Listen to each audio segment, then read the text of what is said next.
Good morning and welcome to the Premier Football Podcast. On this week's show, Arsenal follow up their first away win at a Big Six team in 6 years with a home 3-0 defeat to Aston Villa. We'll examine the teams in and around the top of the table as we come into the international break. And in part 3, we'll look at the teams floating in and around the bottom. Are these some of the worst teams we've ever seen in the Premier League? I'm joined to discuss all this, as always, by Joe Doherty. How are you getting on today, Joe? Mixed, Rafe. In regards to the news that came out of the United States, I was very happy on Saturday. In regards to my pathetic excuse for a football team playing last night, I'm a little bit down in the dumps, to say the least. I'm going to stop you there. I'm going to put in a disclaimer. We will not be making any puns, any jokes in relation to the US election. We will not be stopping the count with the league table, with Leicester on top. There'll be no recounts. There'll be none of that. Those jokes are dead and done. You will not find any on this show this week. Yeah, there's no fake news here. Just true news. Just hard-hitting facts. Just hard-hitting facts, yeah. If this is your first time watching the show, please remember to hit that subscribe button down the bottom, because that is what you will get week in, week out, hard-hitting football content. Joe, we'll move on to the football. I'm sure you thoroughly enjoyed Arsenal's performance yesterday evening. Absolutely not, Rafe. It was tedious from minute one.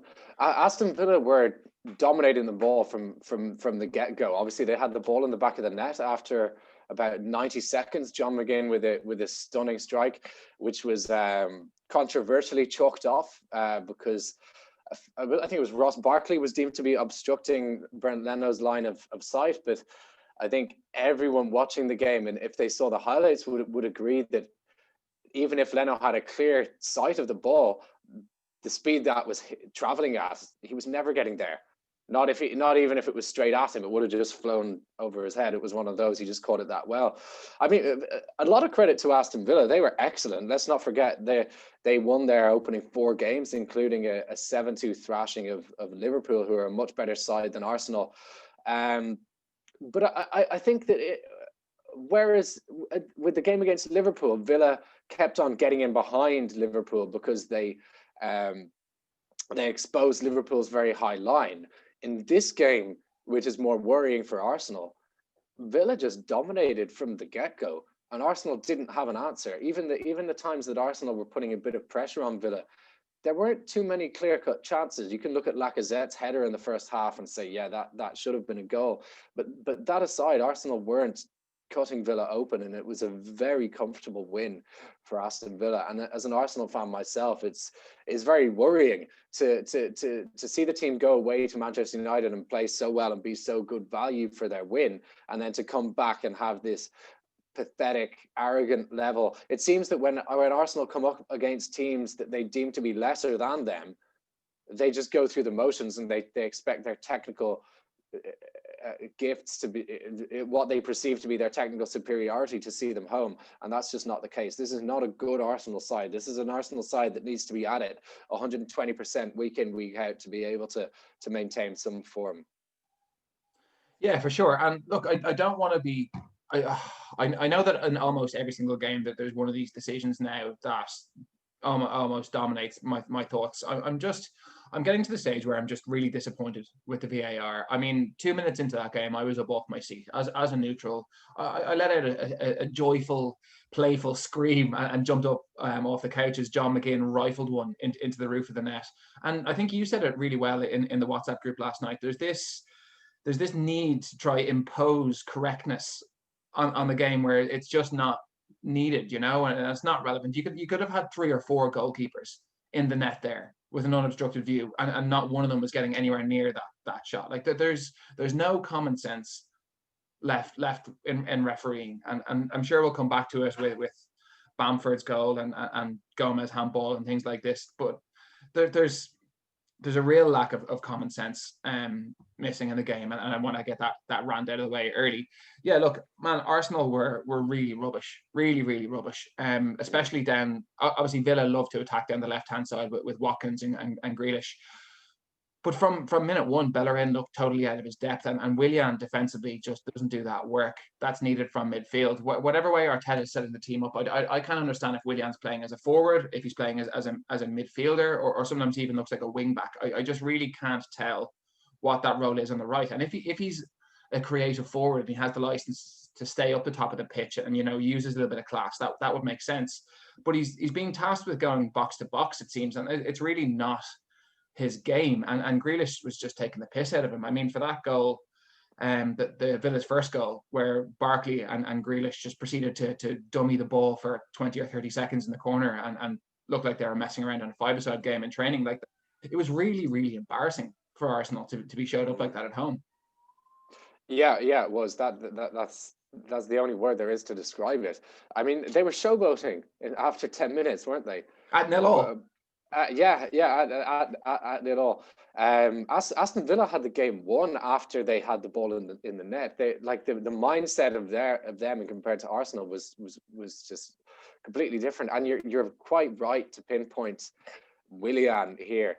I'm not sure what his role is meant to be. At Chelsea, he was a creative attacking player who also was tasked with pressing. But now he's being asked to run up and down the I mean, he's 32 and Aubameyang is 31. How can you be asking lads in their 30s who want to be doing their stuff at the top end of the pitch to be effectively playing as traditional wide midfielders, just running up and down? And especially when Willian would be the most creative player in that starting 11, and when Aubameyang is the most potent goal scorer in that starting 11, it makes absolutely no sense. So for the first time, I'm kind of pointing the finger at Arteta and really questioning his team selection, because this is not the first time this has happened. Aubameyang has had 10 shots in 8 games in the league, 10 shots on target. That's an absolute disgrace. Aubameyang should be having 3 or 4 shots on target every game. Is that the system though, or is it maybe a decline on his part? I mean, Aubameyang's been in the Arsenal team now for what, 6 years? And no, 3. Is it only 3 years? Yeah. Is this his 4th? He's had 2 full seasons and 1 half, so this is his 3rd full. Man, it feels like he's been around for ages, but I mean, he's not had a dip in form at all since the day he arrived. And I mean, it is only natural that goal scorers will go through these patches. And I think it just shows you how maybe reliant Arsenal have been on him just popping up with goals and how much he's actually given to Arsenal. Because they've really actually not been great at any stage while he's been at the club, and he's been the one that's been driving them towards any sort of success that they've been involved with. Yeah, I completely agree there. But just to counter that, if he is the one who's able to, you know, create something out of nothing, why is it? The thing is that this year he's being played wider. He's being asked. He's crossing the ball. Aubameyang should never be crossing the ball unless it's like a pull back from the inside left position. Like, compare him with Sadio Mane. Look, that is the type of inside left position that Aubameyang is supposed to be playing. But in this season, he's being asked to play as like a James McLean type player, like running up and down the wing, doing the defensive work, putting crosses in with his left foot. Let's not forget, Aubameyang's not even left-footed. The reason he plays on the left is because it should, in theory, give him a better chance to score goals, because he'll be cutting in and shooting. And I just can't remember the last time. I mean, the last time that he did that would have been the Community Shield against Liverpool, and then in the first game of the season against Fulham, where he did score that goal where he cut inside and bent it into the far corner. And it's just so strange that stops. And Lacazette has been terrible for a long time now. Last season he was poor. This season he's been poor, and he continues to get to start games and miss. I mean, Lacazette misses at least one sitter every game. That's just not good enough. He's paid a lot of money. He's 29 years old. He's an experienced player, and he shouldn't be starting games if he's in this sort of form. When you have a player like Aubameyang there, who's much better at putting the ball in the back of the net anyway. I do want to talk about Aston Villa as well, and that'll bring us onto the next part quite well. But before we do, where do Arsenal go from here? Obviously, we're halfway through November now. The transfer window opens in 7 weeks. Is recruitment key now for Arsenal, or is the onus on Arteta to maybe rethink what he's doing with the current crop? It's both. Arsenal are badly lacking a creative centre midfielder. They were obviously linked heavily with Houssem Aouar in the they still are, I think, as well. They are, and they're looking at Dominic I'm going to butcher his name, Szoboszlai, I think, from Red Bull Salzburg, who's a similar type of player, can play anywhere across in any attacking midfield position. Obviously, they've told Mesut Ozil that he's no longer in their plans, and that's fair enough. So he's not going to be involved this season. But they didn't even put. I know Joe Willock's reasonably young, but he's been in great form in the Europa League this season. He keeps scoring goals, and he pops up in the box. He makes those Frank Lampard style runs from midfield, those Aaron Ramsey runs from midfield. To not even have him on the bench is madness. I've been really impressed with him the couple of times that I've seen him this year. He looks decent. He looks like he's matured as well. And Reece Nelson's looked decent. I know Nelson picked up an injury, but these lads haven't been involved in Premier League squads this season. And that's on Arteta, to put both Xhaka and Ceballos on the bench when they're both going to do the same thing. I know Ceballos is a little bit more creative, but in general, they want to play from deep and dictate the game from deep. It's just crazy. And he's only doing that because they're senior players. So, yeah, no, I mean, for me, they've got to start... I think first and foremost I would ditch the 3-4-3 and I would play a 4-3-3 because we're just so lacking in midfield and just so lacking going forward, that's the first thing I would do, and then I would bring in a creative central midfielder as well. But the onus is on Arteta to take Willian and Lacazette out of the team now. That has to happen. Okay, thanks. Look, like I said, we do want to talk about Aston Villa as well. They currently sit sixth in the table, and they do have a game in hand. Obviously, they were meant to play one of the Manchester teams in game week 1. If they win their game in hand, I'm not sure which team it's against, but if it's against Manchester United, there's a high probability. Well, even City, the way they're playing, they will go back level top of the table. They go ahead Leicester on goal difference. This, I think, only a couple of weeks ago when they lost. Was it last week that they lost? You were having a word about Dean Smith saying he was a bit of a pretender again. I don't think that was me. I think that might have been Sean Windsor in the WhatsApp chat.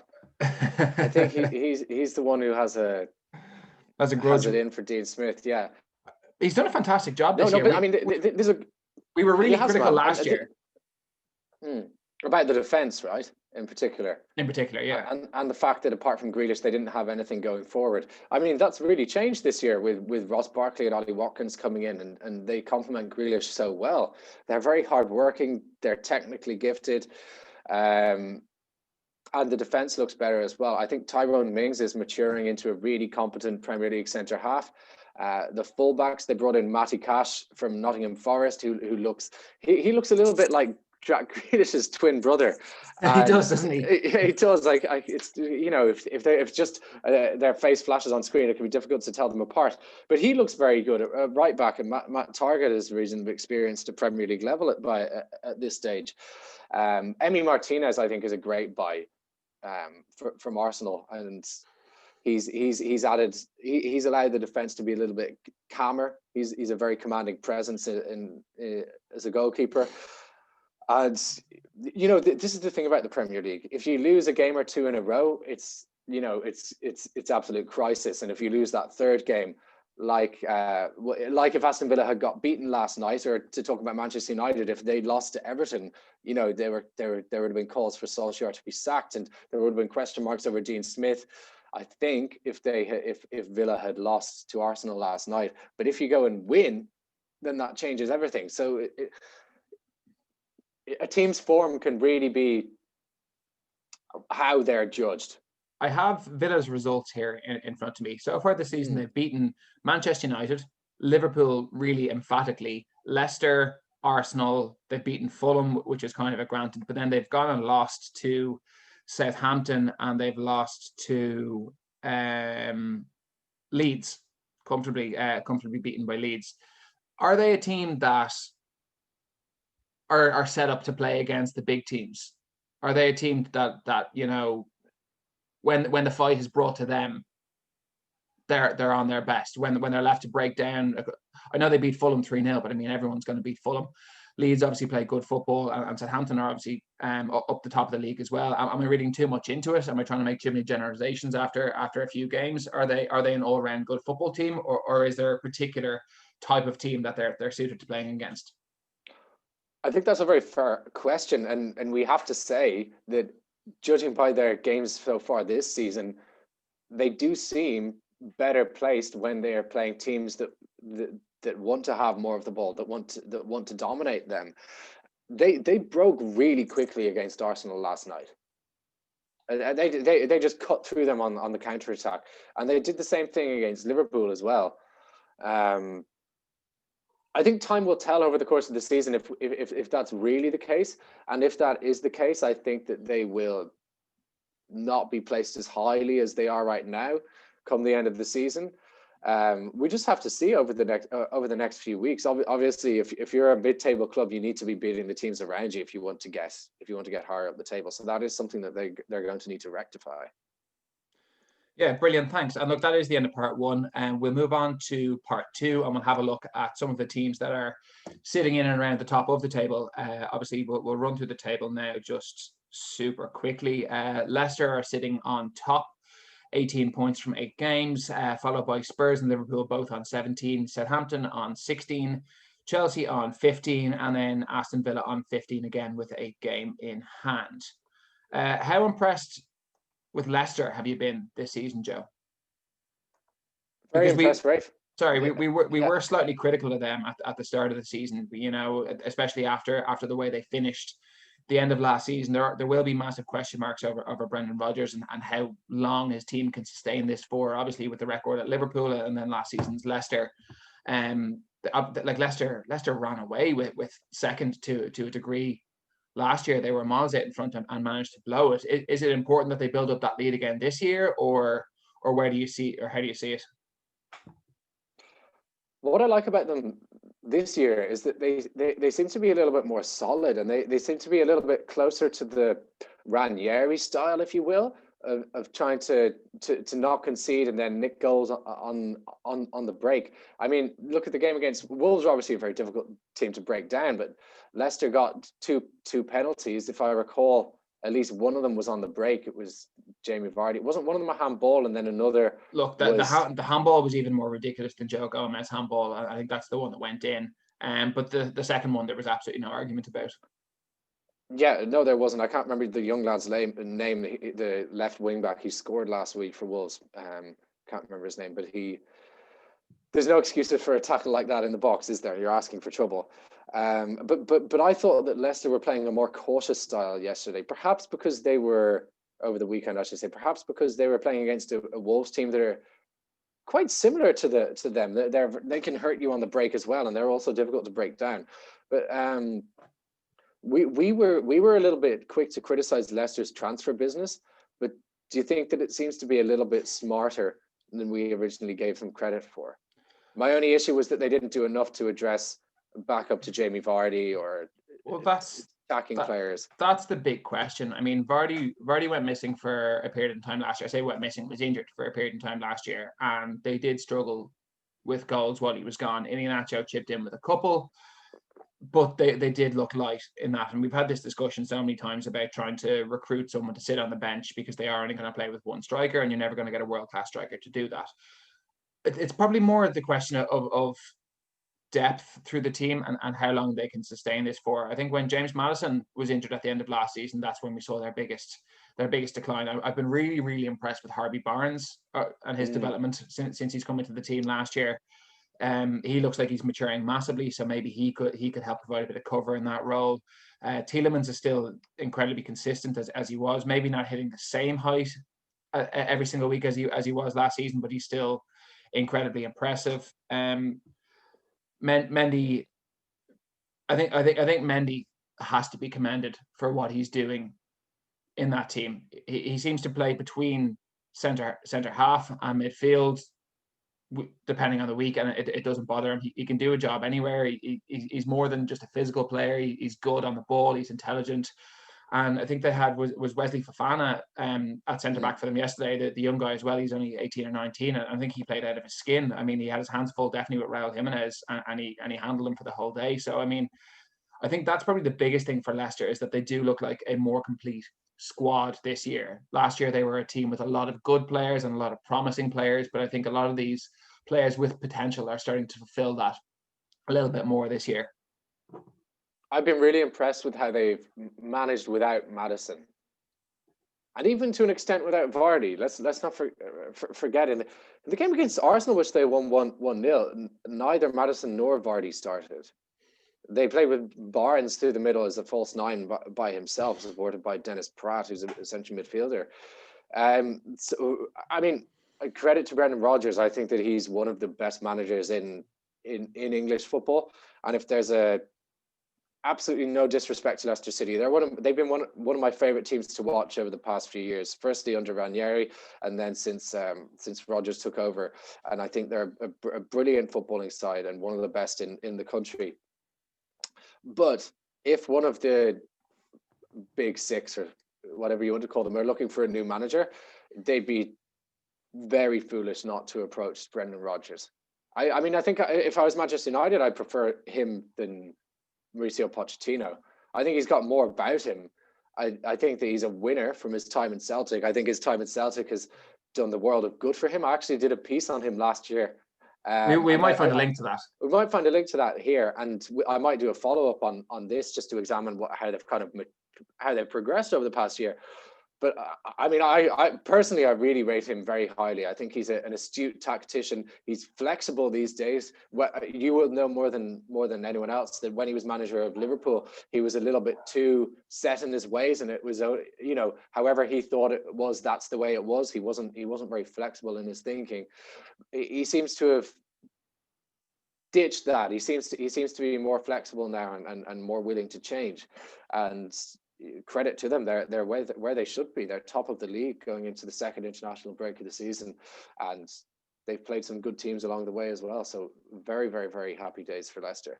Would you be surprised to see him at the Etihad next year if Pep Guardiola doesn't sign a new contract? He deserves a job like that. Do you think he'd be considered? He should be considered. I think that City might look for a more glamorous continental name, but I think that, no, I really stand by what I've said. I think that any big six club looking to replace a manager mid-season, that might be tough. I think Rodgers, to his credit, I think he wouldn't walk out on. I might be wrong, but I think he wouldn't walk out on Leicester mid-season. But if come the end of the season, the likes of Manchester City, Manchester United, I don't know who else, Arsenal, if it all goes tits up for Arteta this season, are looking for a new manager, then they should look no further than Brendan Rodgers.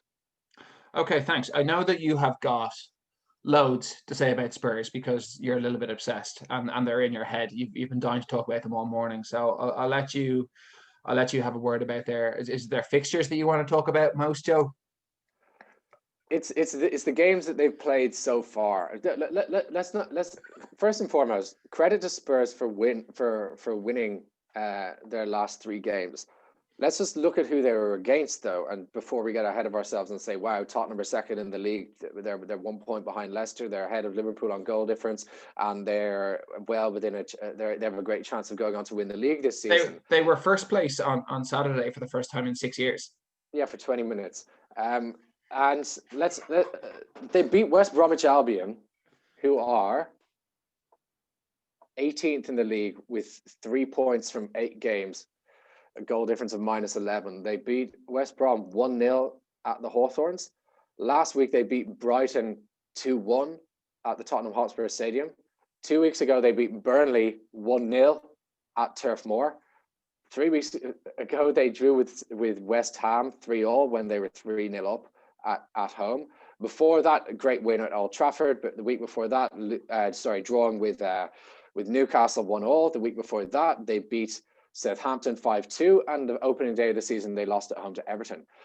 Looking at those fixtures, the only two that I would be expecting them to not be winning would be United away, which they won to their credit, and Everton at home, which they lost. I mean, I think that they've had the easiest opening 8 fixtures of any of the big clubs. I mean, what do you think about that? Looking at that, I mean, those are all teams down the bottom half of the table, Southampton aside, because Southampton have had a really good start, but you wouldn't expect Southampton to be in the top 10 come the end of the season unless they continue their form. Yeah, I suppose it's a cliche, but there are no easy games in the Premier League. Like, I don't know that I would want to be going to play against Burnley away or West Brom away or like these are difficult trips. They're games that you're expected to win, it might be difficult. I'm not saying difficult for the players to get motivated for the games, but there's not that added element of it being a big game, on the biggest stage. And this is how teams win leagues and finish high up the table, is but just by winning the games that they're expected to win. And it sounds a lot easier than it is, but like.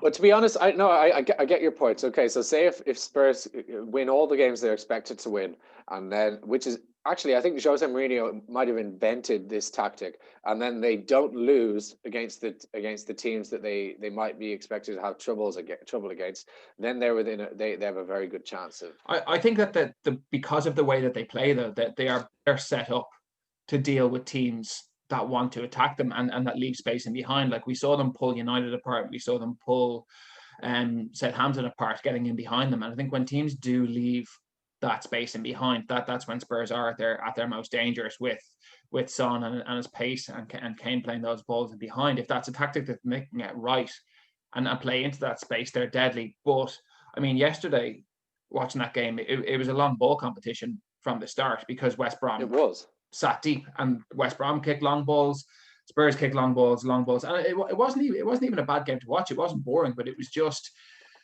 different to a lot of the other games that we see. Jose Mourinho has no obsession at all with keeping the ball on the ground and trying to retain possession. He's playing a midfield three of Sissoko and Domblé and Højbjerg. He's got no intention of putting together 20 or 30 passes before he tries to break down teams. So I mean, they're not going to score 5 or 6 goals against deep line defenses, but they're always just going to hope to score one more than they concede, and that's what they've been doing. And since he took over, is they've been winning games by a goal, scrappy goals. But he's creating a culture, I think. Maybe I'm speaking too early, but a culture of just getting the job done and winning ugly. It's something that you'd never associate with Spurs before. Yeah, that's a reasonable argument to make, and you can only beat what's in front of you. But the last 3 games that they've played, what's been in front of them is teams in the bottom 5, teams that are going to be struggling. I know that you are season. dying to talk about these teams, but we'll do that in part 3. When I want to see. I mean, let's look at Spurs fixtures now, because I believe that they have a reasonably tough run coming up. They do. They play Manchester City and after the international break at home. Then they go away to Chelsea. Mate, they'll win both of those. Then they play Arsenal at home. They'll win then that. Then they play Crystal Palace away.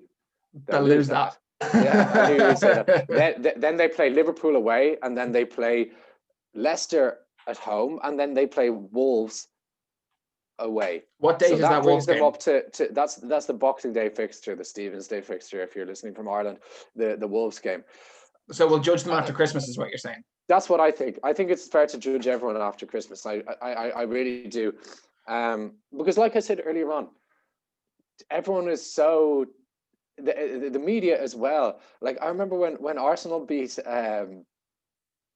Fulham on the opening day, everyone was like, oh, Willian, how could Chelsea ever let him go? Things like that.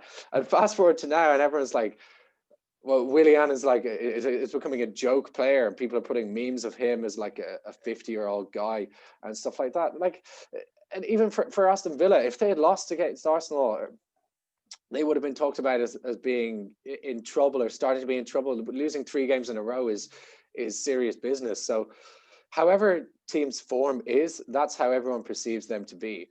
Certainly at the start of a season, it's so difficult to judge a Premier League season until Christmas time. I love this stage of the season because it's so exciting, because anything can happen. Anybody can be top of the table. You know, yes, you can make all these snap judgments. It's fantastic. And it's really it's the ultimate reactionary phase, isn't it? Yeah, it's brilliant. For the populist in us, for the tabloid fan. Okay, well, let's get your reactionist opinion on Liverpool.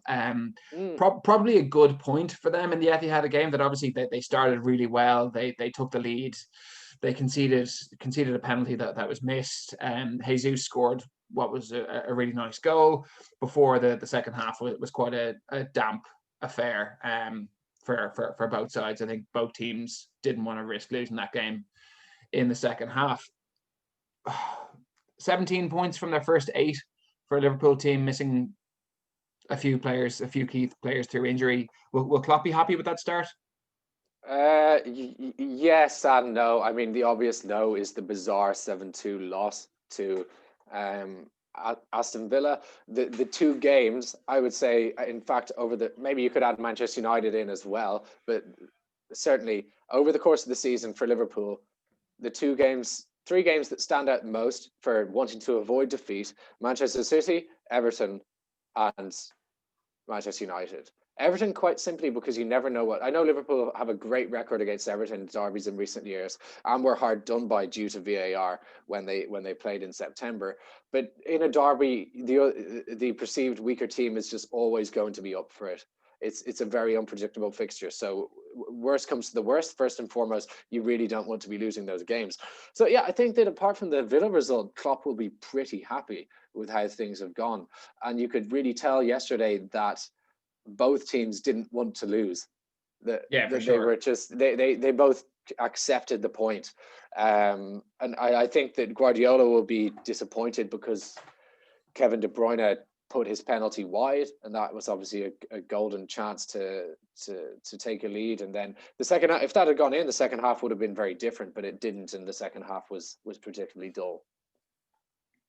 Yeah, I mean, for Liverpool, they seem to have two big issues, and one is who's going to play centre back for them every week, because I think they've had four different centre back pairings in the last four games. Joe Gomez he's doing his best with what's going on. I'm not majorly keen on him anyway, but it's a difficult task for him, obviously trying to fill the boots of Van Dijk and playing with somebody new every single week beside him. And it looks like Liverpool may have suffered another injury at the back in Trent Alexander-Arnold, who's obviously pulled out of the England squad. So we'll need to wait and see how long he's out for as well. So they do have issues at the back that they are constantly assessing, and they do seem to be dealing with in fairness. But then their other problem is who's going to play up top for them. And that's a good problem, because they have four quality players that are fighting for really three places. I know they started the game really well yesterday, but playing with four forwards, they did leave a massive amount of space in behind to be countered, and you could see that for the first 10 minutes, it was long balls, but not in the Spurs long ball way. It wasn't long balls onto the head of defenders. It was long balls splitting the defenders or in behind for people to run onto, and it was really played at a lot of pace. And once Liverpool's press was beaten yesterday, once the ball did get past that first four, there was acres and acres and acres in midfield for City to turn and go at Liverpool. I think the way that Liverpool playing with three midfielders is actually a necessity. And I think that's why Klopp plays with that type of midfielder as well. Who was on the bench for midfield? It was Keita and Milner. So he did have options there. He could have gone another way. But both managers did play a 4-2-4 from the start, which was, do you think they had a phone call between each other? We're like, should we just go for it this week? We'll play all of our forwards and just see what happens. Yeah, it's like a game of FIFA when you're just a bit bored and you say, look, we'll just go all out attack and see who can wrap it most. Yeah. Now, look, if I don't know that's the formation Liverpool will adopt every week. I think Klopp is trying to keep people happy, and once the likes of Thiago are available in midfield again and Fabinho, I really don't think he's going to be playing with two central midfielders, because he loves those guys too much to try pick two out of the 8 that he has available to him, or whatever it is. He'll need to pick three midfielders, so he will need to make a difficult decision up front at some stage. And look, at the moment, it does look like it's going to be Firmino that does drop out. I don't think Jota was as effective on the right yesterday. I think that Firmino obviously did a lot of his running and did what he always did, but I'd love to see. I don't like when Salah plays as a striker. I was just to add to that. I don't think Jota is a right winger. I think Jota is at his best playing from the left, or maybe playing through the middle. Like, why not play Mane through the middle, Jota on the left, and Salah on the right, and then you can have Firmino in behind. That's what I would think. But I think the reason that Klopp keeps Mane on the left is that he's got a fantastic relationship with Andy Robertson. He's got a really, really good relationship, both in terms of attacking play, that they both overlap each other all day, but also in terms of defense. Like they've had that partnership for 4 or 5 years now. They are 3 years since 3 Robertson years, signed. I think it is. Since Robertson signed. So, they play every single game together on that left-hand side, and that, I think that relationship is important, especially when Liverpool's fullbacks are so attacking that they do have that cover. So I think he doesn't want to disrupt that too much. Salah doesn't really defend on the right, so they don't have that problem. But So maybe that's why they wanted to play Salah through the through the middle. middle against City, because Jota was always going to defend on the right, and to add that little bit more protection. So maybe it was just for that game. Yeah, who knows? Maybe we might see Roberto Firmino deployed on the right at some stage. It'll be interesting to see how it goes, but they do have options up there, and yeah, I don't think Klopp will be too unhappy with the start, especially considering that they have played City away now already. They have that game out of the way, and I actually think having their first loss of the season will stand to them as well. That there won't be the same pressure that they had last year to go the year unbeaten and to be invincible and that kind of thing. I think there's a real maturity about Liverpool this year. Having obviously won major trophies over the last couple of years and kept the core of that team together, they still look hungry, and I wouldn't be surprised to see them finishing with silverware at the end of the season. Southampton, Joe, were first place on Saturday for the first time since 1992. Southampton have impressed me so much.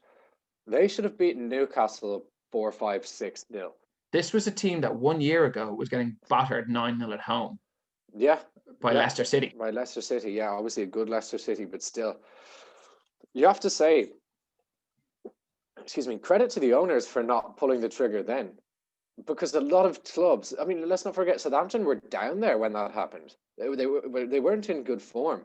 But they showed great belief in Ralph Hasenhüttl, and he's paid them back, because they had a great second half to the season last season. They finished strongly, and they've done some good business. I mean, even watching Theo Walcott play, he should have had a penalty. He should have scored.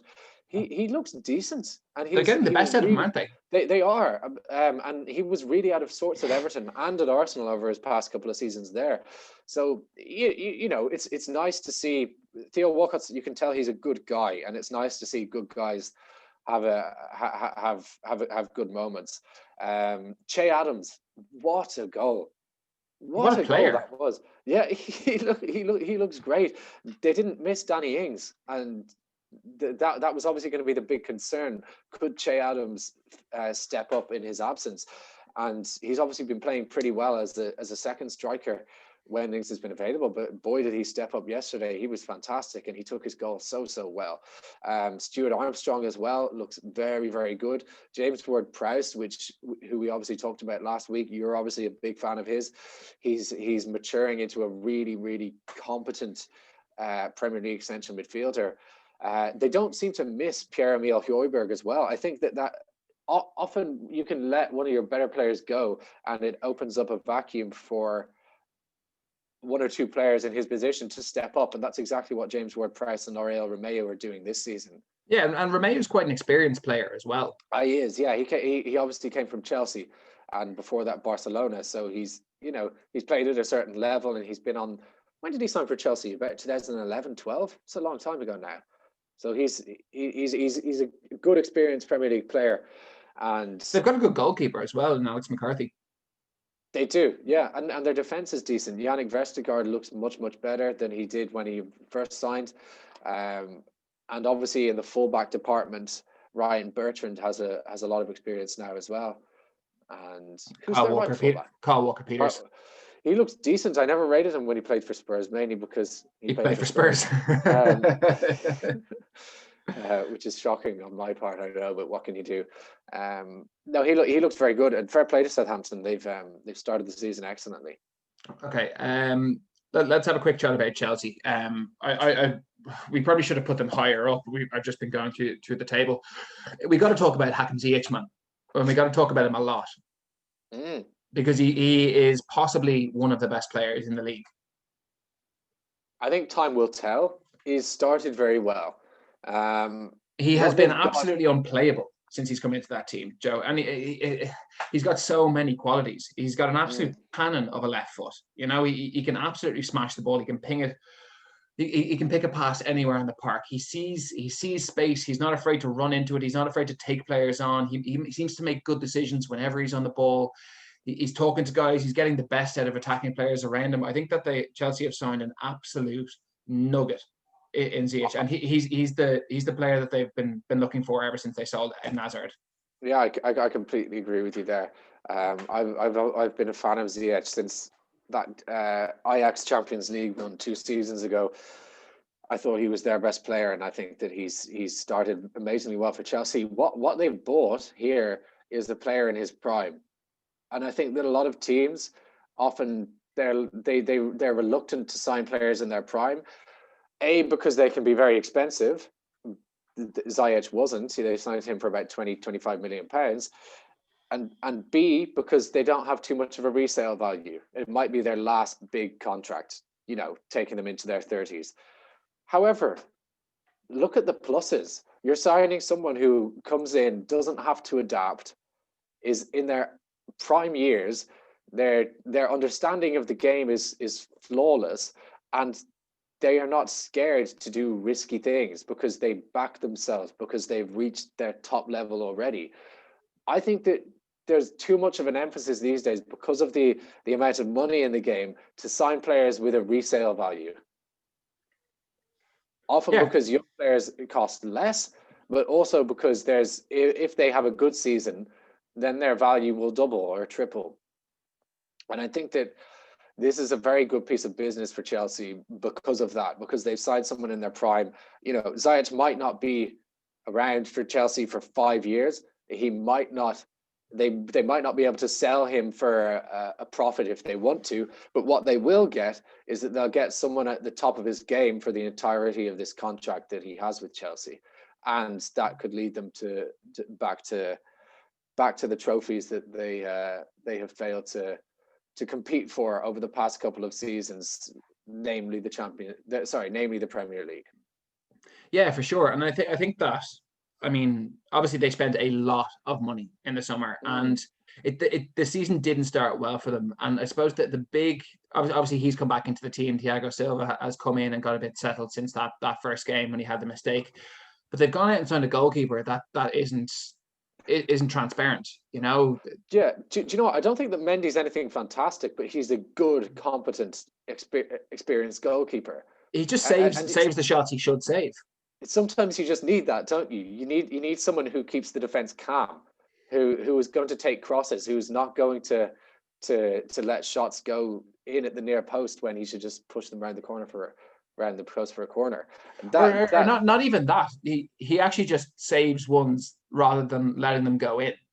Yeah, it's not that he pushes them around the corner or doesn't pan them back out. And like Kepa didn't make a whole lot of mistakes that were high profile. He just conceded a lot of rubbish goals where he just looked like he should be able to reach it and then didn't. He did all the jumping and all the diving, and he seemed to get a lot of fingers to balls, but just didn't ever keep them out. Didn't he have the worst save percentage ratio of any keeper to ever play in the Premier League? Yeah, and consistently over a 38 game season or 2 38 game seasons, which is really, really bad. So bringing someone in who's actually competent, who understands the need to make saves and is able to make saves is very important for Chelsea. Thiago Silva and Kurt Zouma have developed a bit of a partnership at the back, and obviously Kurt Zouma has been one of these players that ever since he was a kid going out on loan to Everton has been talked up as the next thing. Everyone's been waiting for him to fulfill his potential, and it looks like he finally, maybe with a strong leader beside him, is starting to get that maybe defensive nous about him. Ben Chilwell, we know about his talents going forward, and obviously Reece James on the other side does give him a really attacking platform in wide areas. Kante is regaining some of the form that he's had in midfield, and Kovacic over the last 12 months has really been the player that Chelsea thought they were signing, and not the player that they had for the first 6 months or a year that he was there. Mason Mount started yesterday. Tammy Abraham started yesterday to continue kind of this young breed of academy players coming through, and obviously Timo Werner playing and scoring as well. Like there's a lot of things going right for Chelsea at the moment. Like their bench yesterday was Rudiger, Jorginho, Caballero, Giroud, Hudson-Odoi, Azpilicueta, and Emerson. Like that's a strong bench. It's a strong squad. They're winning games, scoring goals, not conceding a whole lot of goals. The goal they conceded was straight off the training ground from Sheffield United. It was a lovely move. It was, yeah. They're not getting broken down from open play though. No, they're not. And like you said, Jesus, looking at their squad, especially going forward, they're absolutely stacked full of quality attacking players. They probably, in terms of strength and depth, maybe City do, but City struggle to keep players fit at times. I think Chelsea probably have the best attacking squad. Well, yeah, themselves or Liverpool probably. But Liverpool don't really have as much. Like Liverpool don't have 8 or 9 pretty good attacking players. They have kind of 4, maybe 5. Yeah, that's fair enough, I suppose. But yeah, I suppose I'm going to ask you a question at some stage here. Are Chelsea genuine title contenders? Ask me that again after Boxing Day. Joe, it's no fun waiting till then. Come on, man. No, I'm going to say no. Chelsea are not genuine title contenders. No, they're not. I don't think that anyone apart from Liverpool are genuine title contenders this season. Okay, so you think Liverpool? You think Liverpool have it done and dusted? Who comes second in the league? City. I think that Chelsea might finish ahead of City this year. I think that Frank Lampard is going to be dishing out a lot of humble pie over the next couple of months. I think he's taken a lot of stick. I think that they've got a couple of results in Europe as well. They have done, yeah. Their form in the league can't be argued with. You know, people were very critical of the defense. The only thing that I would say about Chelsea is that they, like Spurs, have had a pretty handy run of games recently. Yeah, they have done. But like we said, and to be fair to Spurs, they put teams away. They won games. Chelsea are not only winning games, but they're putting teams away. Yeah. They're getting 3 or 4s and they're barely conceding. They obviously conceded yesterday. It was a great goal by Sheffield United. It was really well worked. It's obviously planned and it was executed perfectly. But didn't in the previous 5 games in all competitions, Chelsea hadn't conceded a single goal.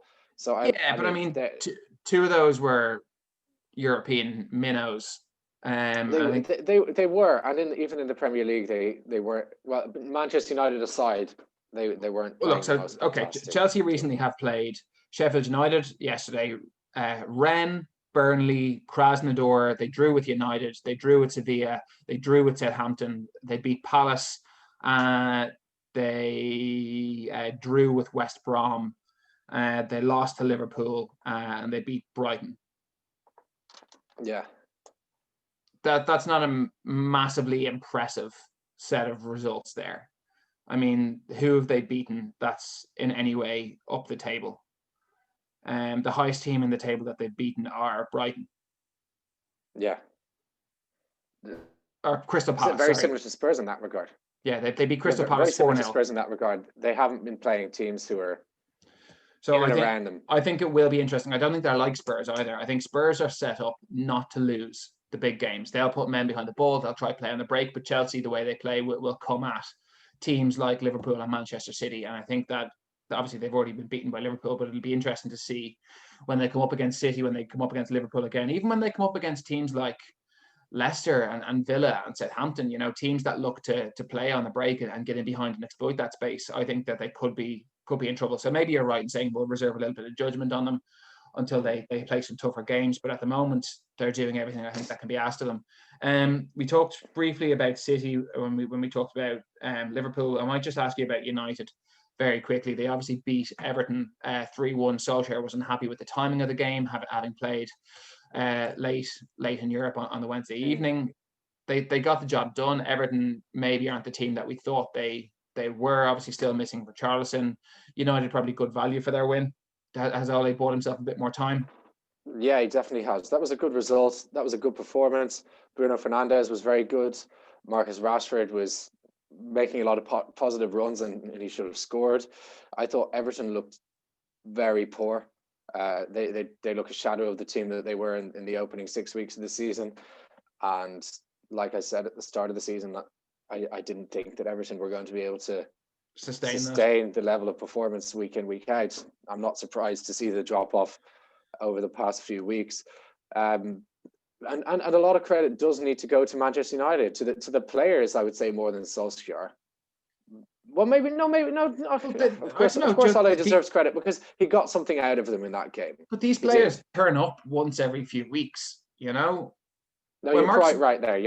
When Rashford is at it, he's at it, you know. But he's not at it every single week, and it's the same with a lot of those midfield players as well. I think Bruno is the only one that's in any way consistent in that Manchester United team as a solid 8 out of 10 performer. I think he's the only one that every week that puts his hand up. De Gea has actually been a bit better this season as well, in fairness to him. But I think Bruno Fernandes is carrying that Manchester United team at the moment. He's absolutely dragging them to all of the results that they're getting. And if he's to pick up some sort of injury, I think United could be in huge trouble. Yeah, I agree. He was instrumental yesterday. Did the second goal count for him? The one that he crossed towards Rashford, did that go down for him? Did he get 2? I think he did, but I'm not sure. Yeah, I think he did. Yeah, I don't think Rashford got it. Yeah, he was at the heart of everything good that they were doing. And it's obviously good for them that Cavani got a goal to open his account. But I mean, I'm going to say this for every team apart from the bottom 4 and Liverpool, because I think that in my opinion, Liverpool are going to win the league and the bottom 4 are going to struggle all season.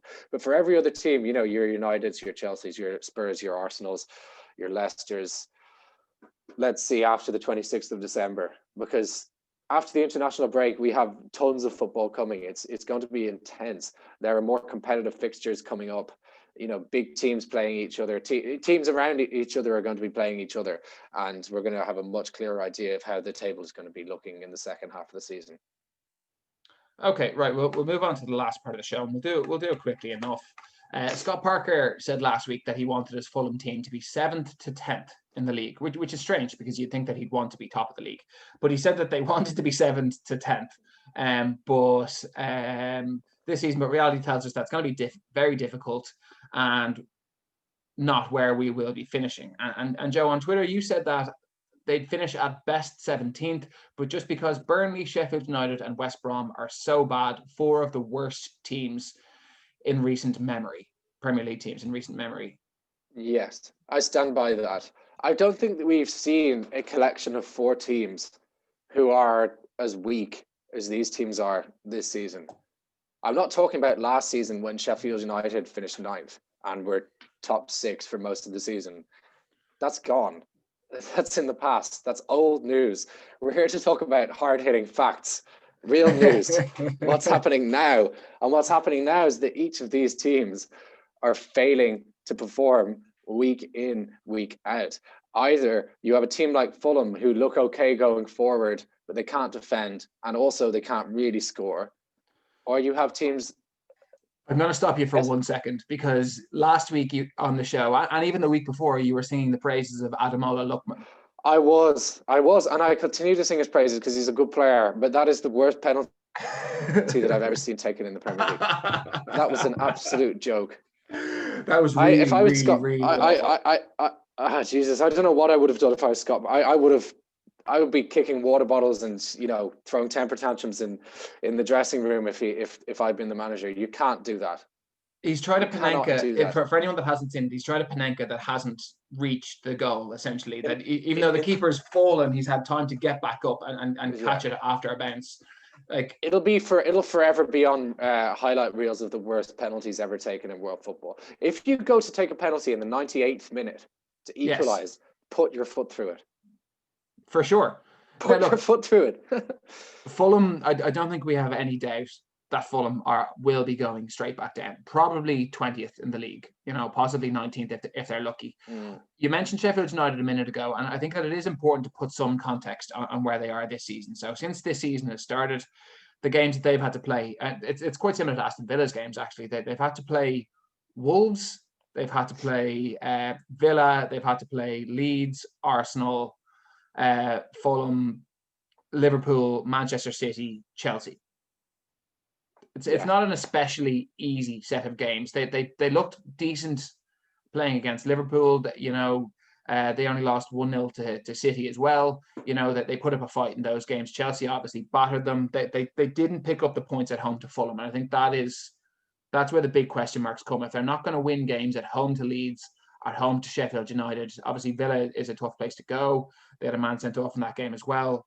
But you've got to win your home games, especially against teams in and around the bottom of the table as well. Completely. And they have had a reasonably tough run of fixtures. I just don't see. I mean, they scored a good goal against Chelsea. I don't see them having enough goals in them.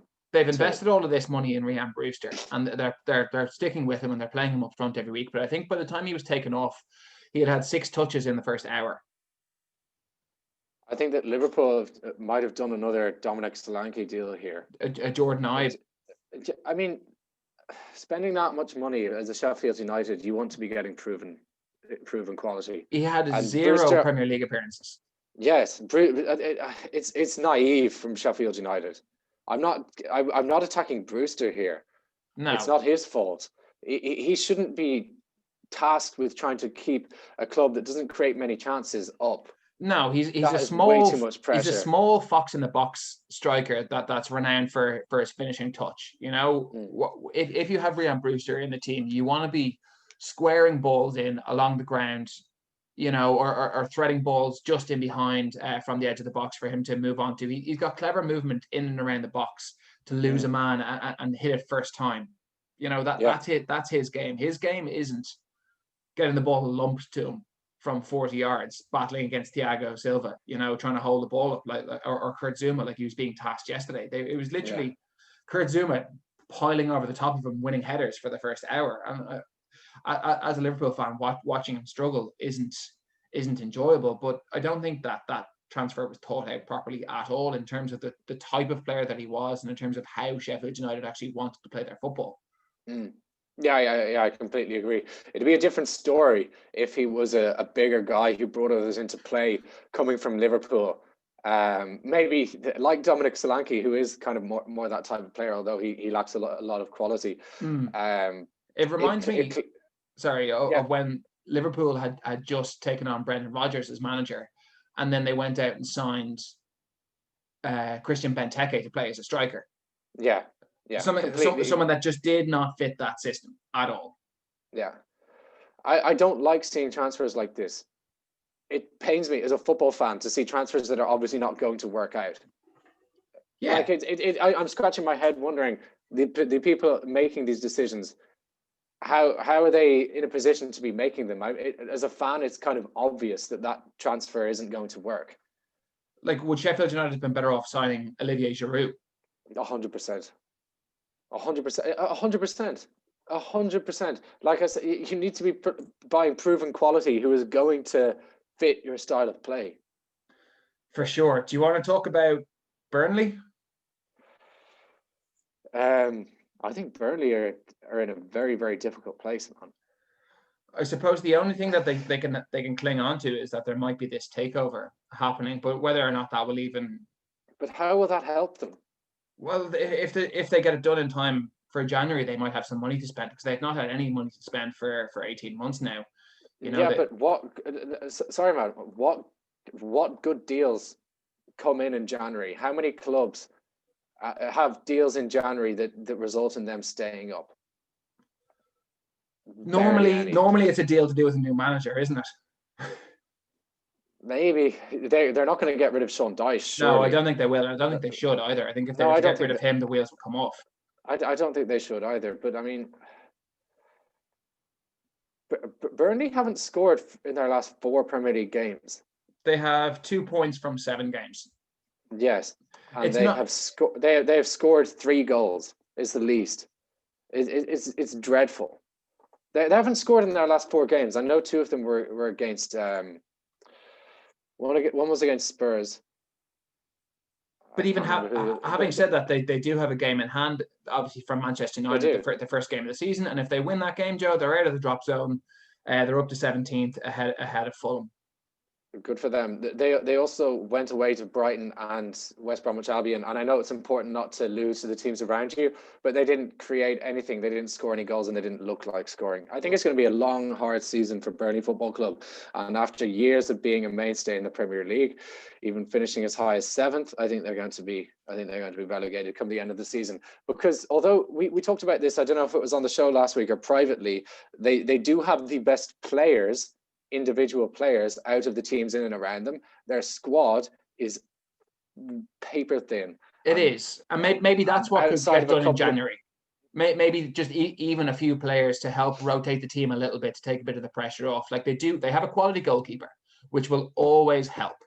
If you're going to be facing a lot of shots, that's definitely what you want, as a quality goalkeeper. They have a established back four. They have kept a lot of clean sheets. Two proven Premier League quality centre halves, two of the better centre halves in the Premier League, in me and Tarkowski.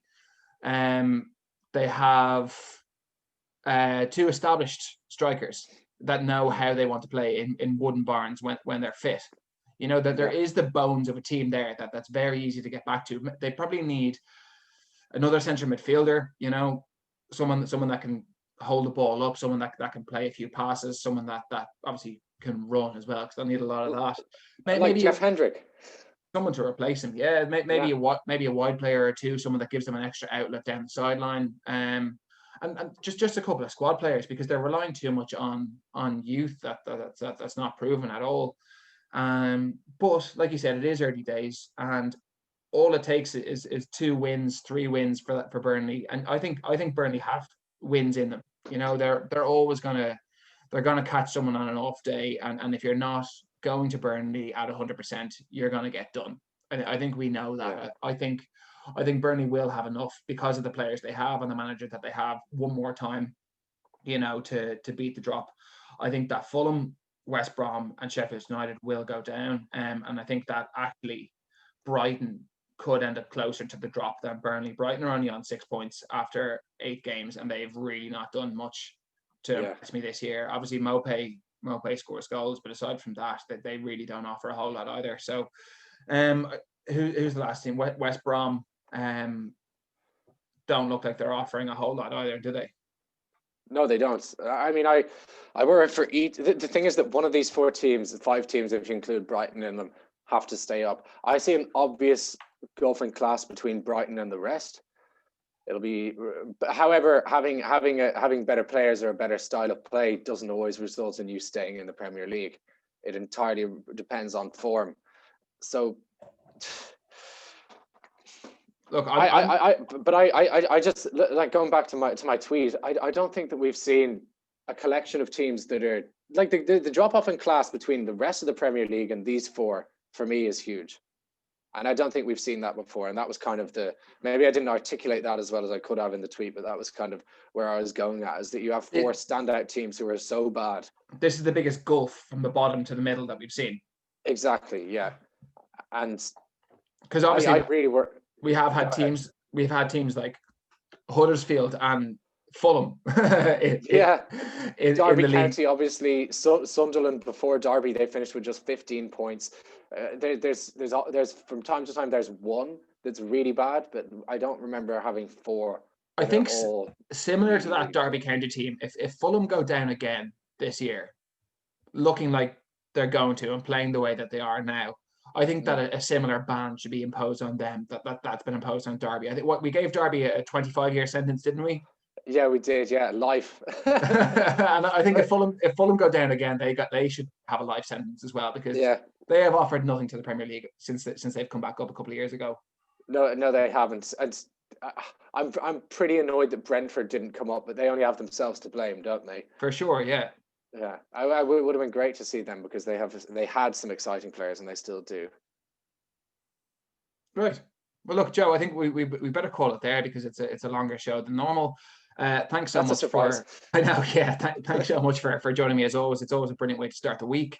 If you are watching at home, please remember to smash a like on the video. Subscribe to the channel if you are new, and find us on our socials. We're on Facebook, Instagram, and Twitter. As always, I've been Rafe Garland. Joe, thanks for joining me.